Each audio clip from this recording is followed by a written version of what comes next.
Hello, gorgeous souls, and welcome to the Her Drive podcast. My name is Cynthia Cramblett. I am the host and the one-woman show for today's solo episode. For those of you who don't know me, I am a very curious spirit who spends a lot of my time interviewing other women about their journeys through success, personal accomplishments, struggles, interpersonal relating, mystical experience, and so much more. That being said, I am now coming forward with a lot more information from my own personal life and that of my working space. At the time of this recording, I am a somatic sexologist, intimacy coach, energy worker, and a disciple of love. And with that being said, I am trying to bring forward much more vulnerability and compassion and light into every single aspect of my being, and that includes the Her Drive podcast. So welcome to that journey. Today's episode is all about something that impacts absolutely all of us, whether from a light illuminated space or from a more dark shadowy space. And what is that? That is the power of honesty in love. Now, that also includes the power of dishonesty. And with today's episode, my goal is to encourage you to share your intimate truths and desires. We're going to really step into how honesty, when done incorrectly, can really kill vulnerability and intimacy in romantic relationships, as well as it can bring forward even more deeper connection with yourself, and then ultimately deeper connection with that person who you are romantically relating with. From a personal anecdote, I want to speak really honestly with you all about times where I have first been dishonest with myself. I spent a lot of time in my life disassociating from my truths in order to people please and to create a false sense of safety and acceptance from those around me. So I would hold back the truths from myself, or if I acknowledge those truths in myself, I didn't feel safe or secure or within my own self and my own truths to step forward and share that with others. And it has wreaked havoc on my life in many ways, especially in romantic dynamics. And I would say a lot of this started, and of course, a lot of things start when we're children, but a lot of this started to happen, this disassociating from my truths, in my early romantic environments when I would step forward and be very open and honest, but then would be shamed for those honest truths, or in times when I was with my partner and I was truly authentically opening up, and then my partners use those vulnerabilities against me or would shut me down, or in some way I would feel closed off, not seen, not heard. And that made me feel like I wasn't safe in my truths and that I wouldn't be received and respected and loved and appreciated for all that I am. And I think we all do this in some form or fashion, whether it is a societal pressure, a family dynamic, a romantic setting, or just some traumas that formulate inside of us to create these masks that we put on. But since being in a very treacherous romantic dynamic where I learned that dishonesty is not the pathway to success in any form of relating, I have done a lot of self-growth and self-development in that space and learned, one, that's not a path forward, but also the truth always bubbles up in one way or another. So would you rather have a conscious choice in how you bring forward that which is honest and true in your own being to your own soul's illumination? And even the shadowy things that have occurred in your life, and really owning that as a part of your path forward? Or do you want to have those truths bubble up in a way that is dishonoring, that is destructive, and even more harmful than what they are when brought forward with love and honesty and integrity? So with that being said, I want to invite you into a relatively short conversation. I'll try to keep this as short as possible, around how the power of honesty and love increases your intimate truths and desires and connections with others.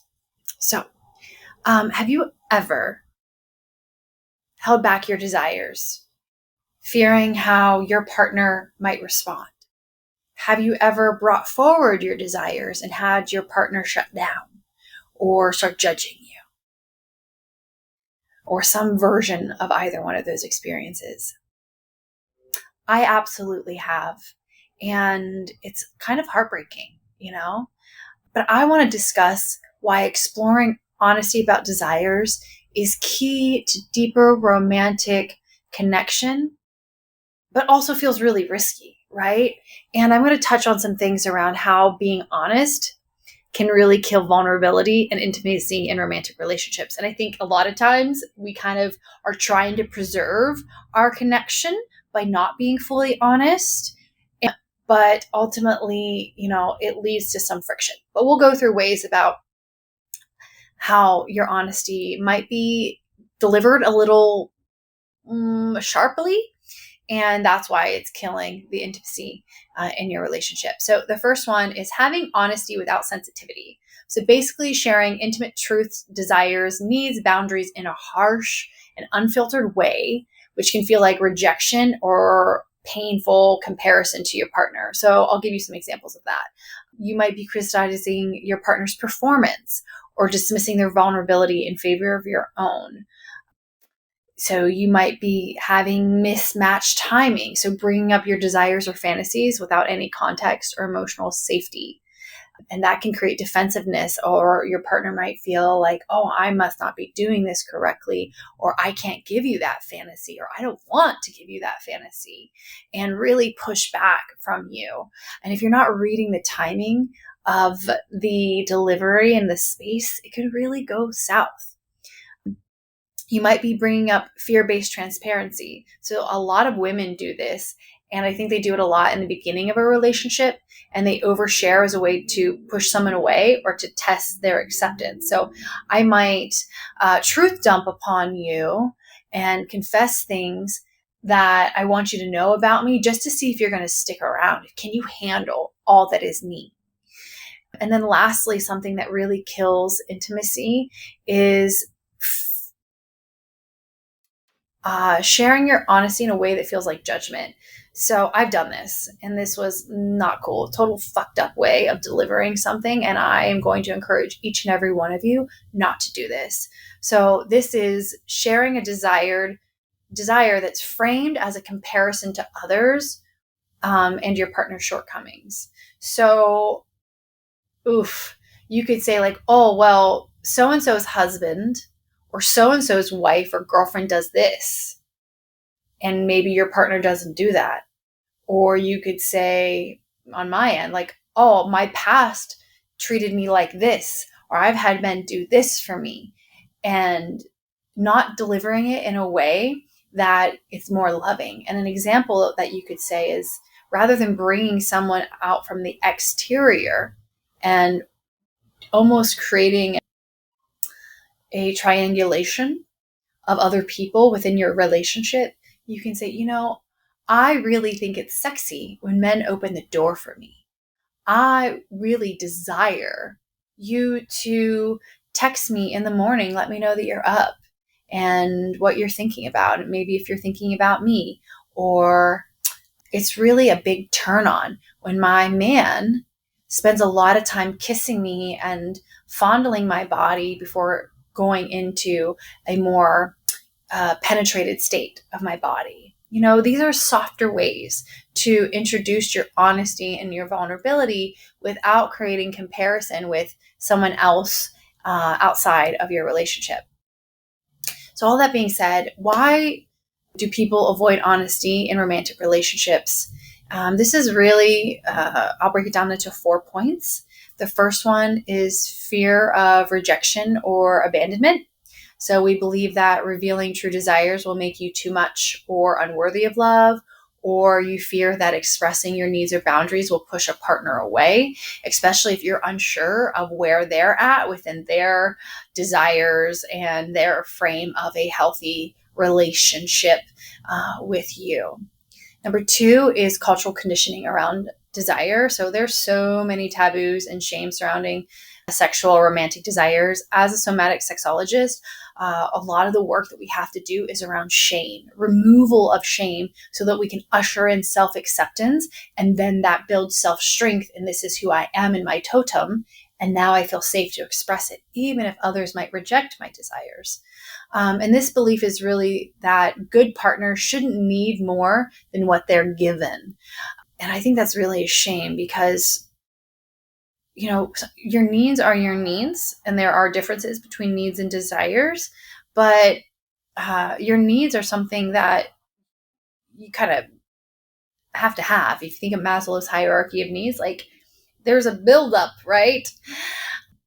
And then 3, past trauma or negative experiences. I sort of touched on this before, but it's like, and when you've shared in the past or you witnessed someone else be shamed, judged, or dismissed when sharing their desires in previous, situations, that really, especially it's when you, it puts a pin in not being safe. And that was something that really built out my framework for deception, because I wasn't being accepted in my desires and not being heard nor met in any type of collaborative way in many of my past relationships.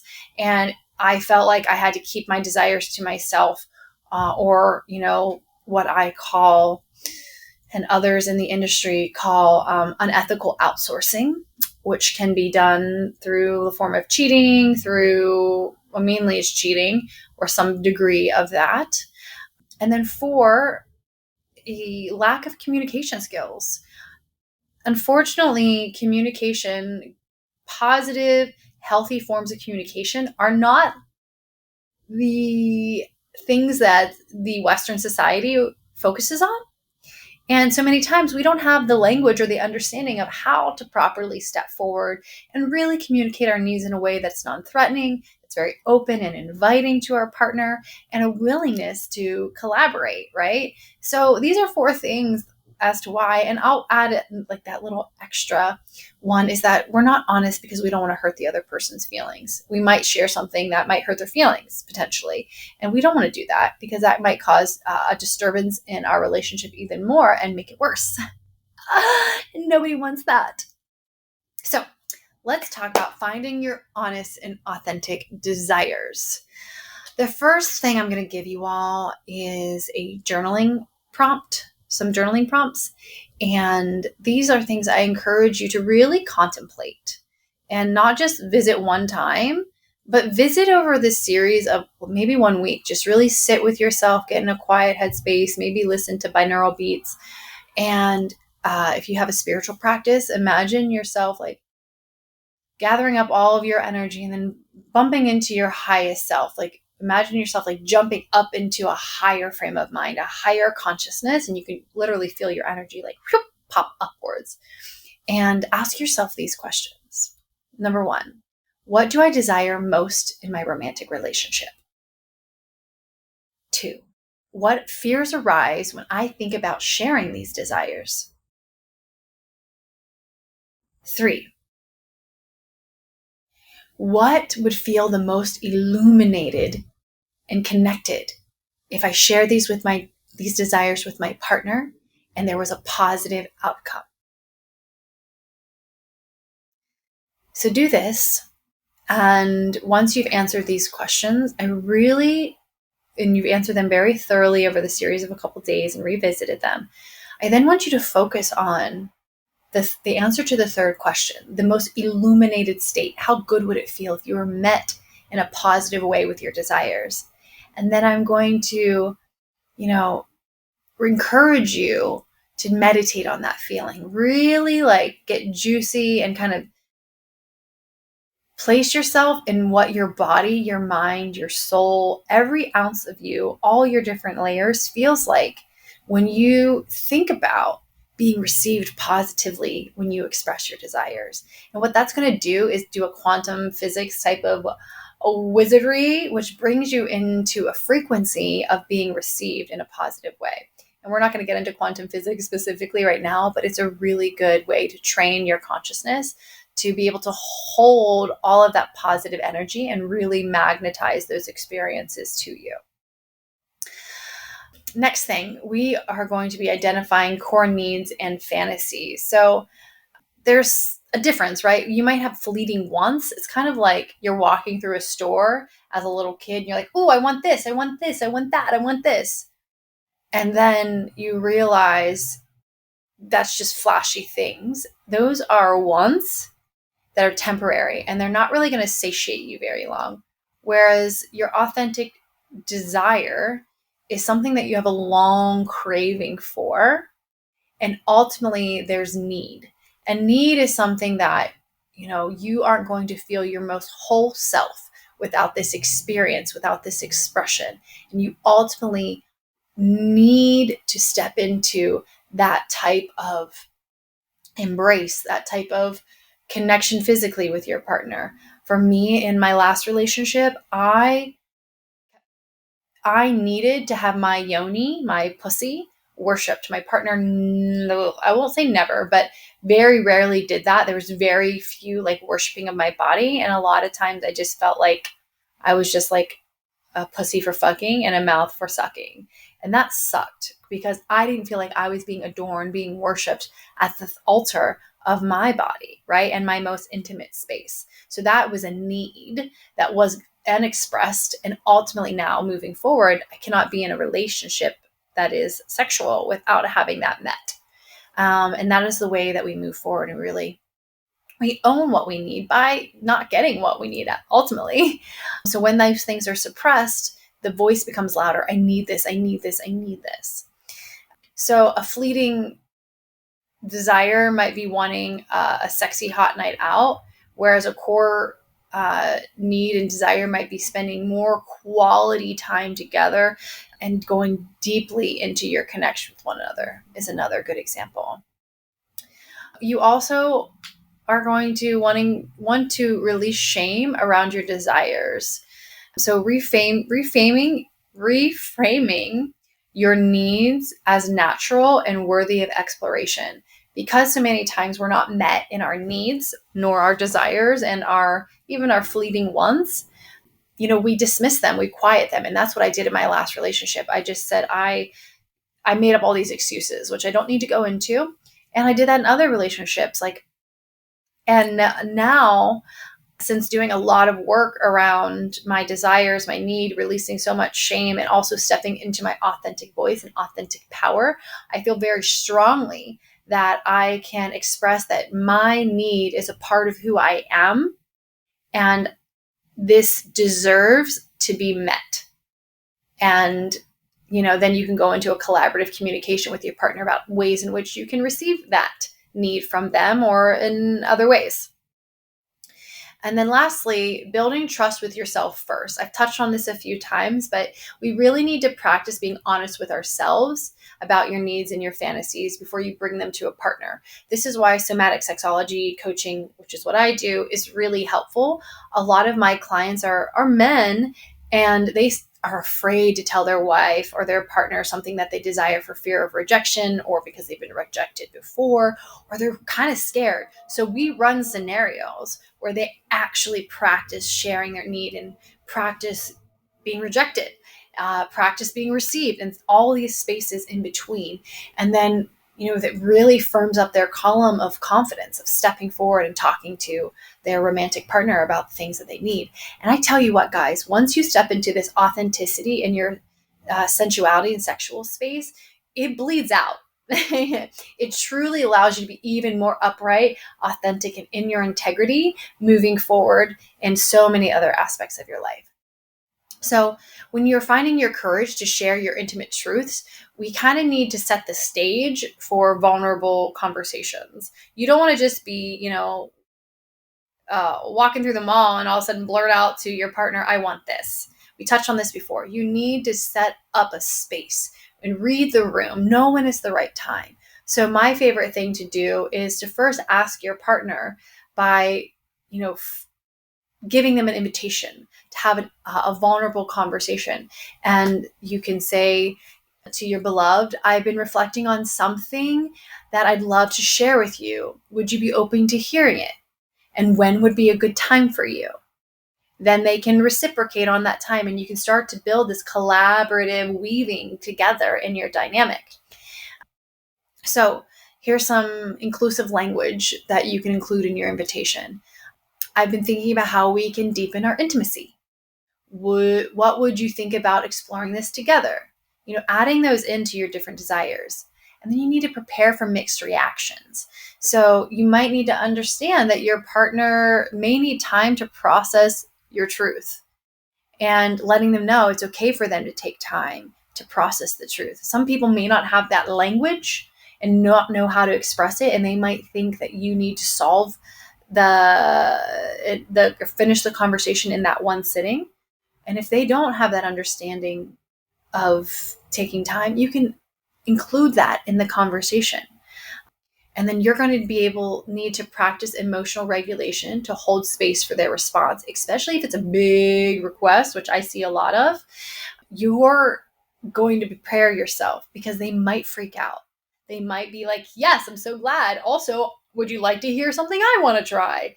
Right? And emotional regulation, staying in your center, is why doing embodiment practices, somatic work, is so beneficial. And then remember, we're going to want to balance our honesty with reassurance.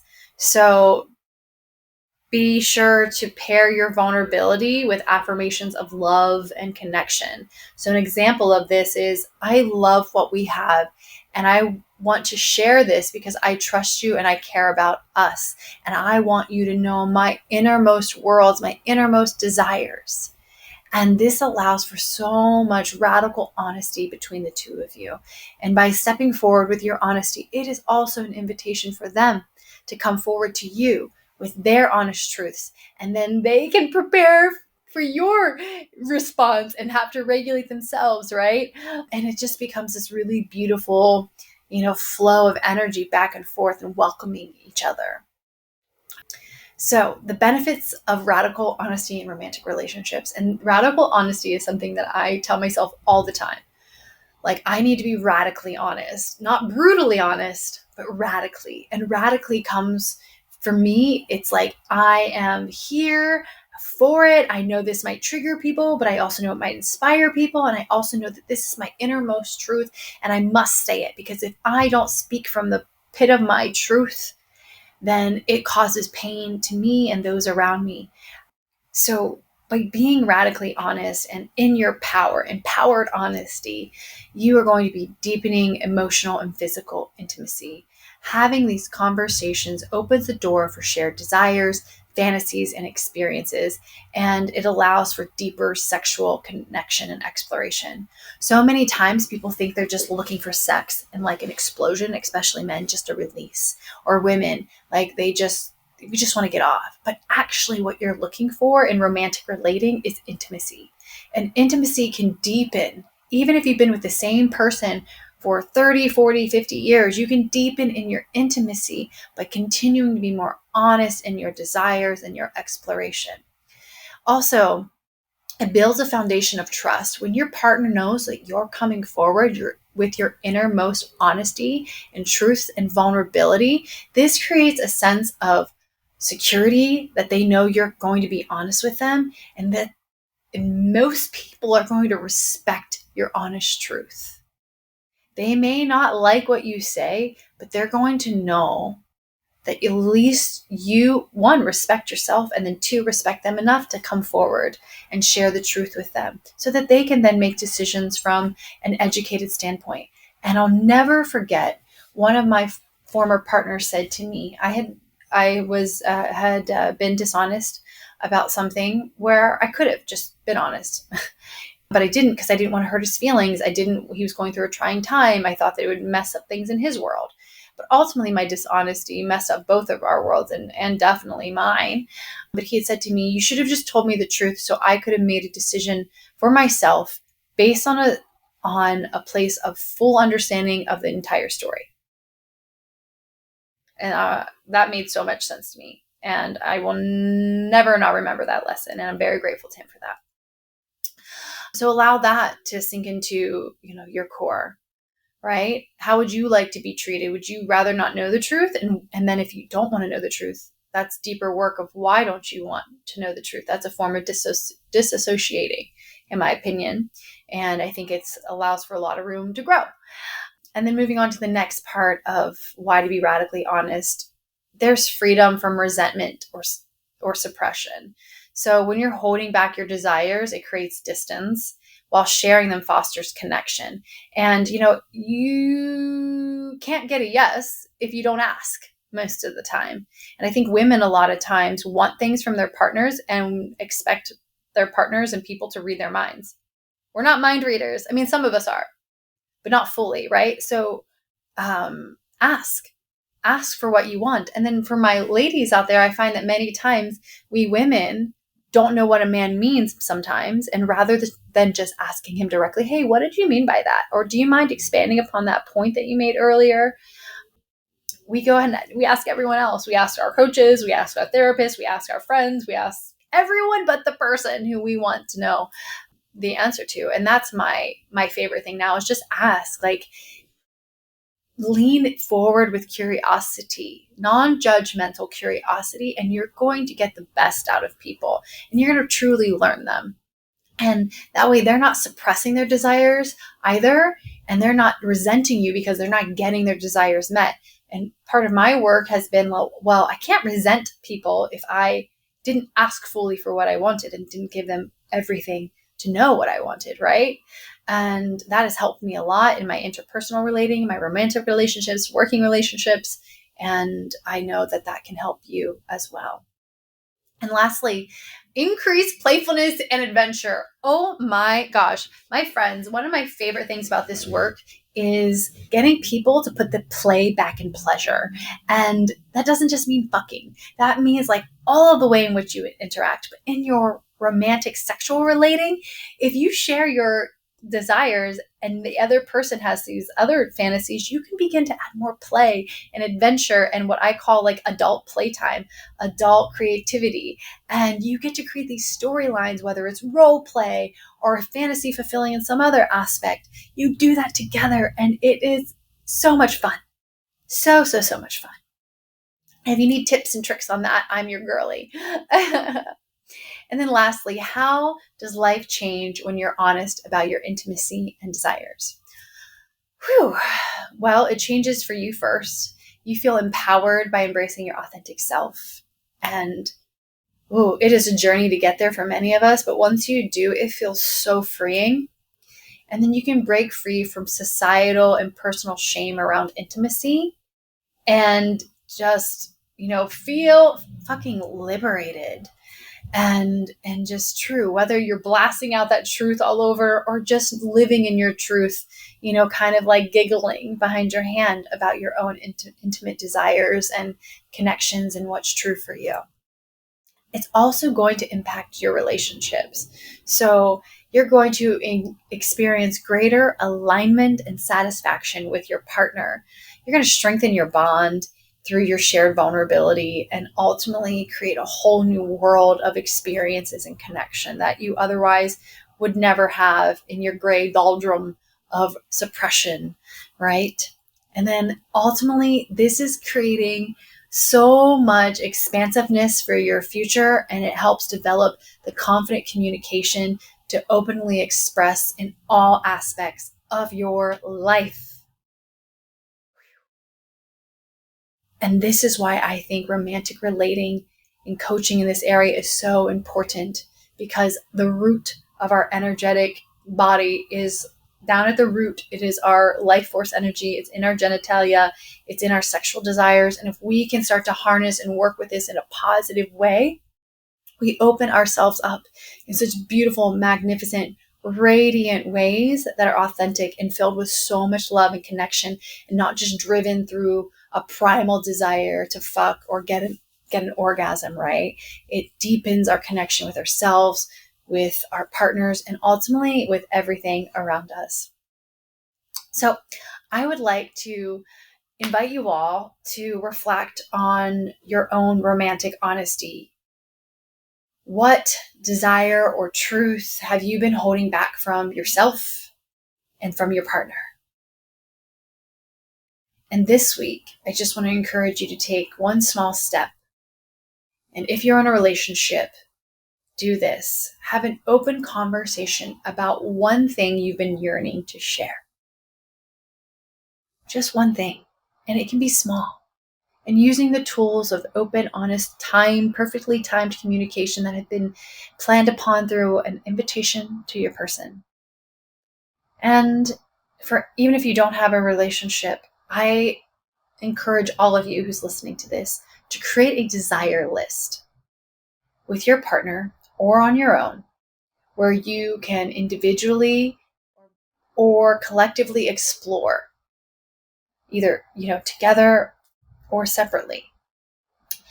More, if you're in a relationship, I encourage you to create it for you two together, but maybe that's not in alignment. Maybe your partner wants to try solo play in some way, right? But anyways, and if you're on your own, like I am right now, create a desire list, like the hottest things you want to do, the most fun things you want to do, what really lights up your body of things that you want to try. And yeah, I just want to say thank you to everyone who tuned in to this episode and this conversation around honesty, vulnerability, and, the power that it has to really build our world in such a beautiful way. As always, I ask you to please share this with anyone who you think would find this conversation to be nourishing. And of course, whatever platform you're on, please leave a review. It really helps other people find the show and see that it is worthwhile to absorb and give their valuable time to, just like you've shared your valuable time by engaging in this episode. And for those who are interested in coaching, you can find me on all the different platforms, and we can get you on board for doing your own somatic sexology and intimacy coaching. With that, I give you guys so much love, light, positive energy for a gorgeous walk through your day. And as you do the practices, please, find me on Instagram or look in the show notes on ways to connect with me, and you can email me and share how these practices have positively impacted you. I would love to hear back from you. Bye.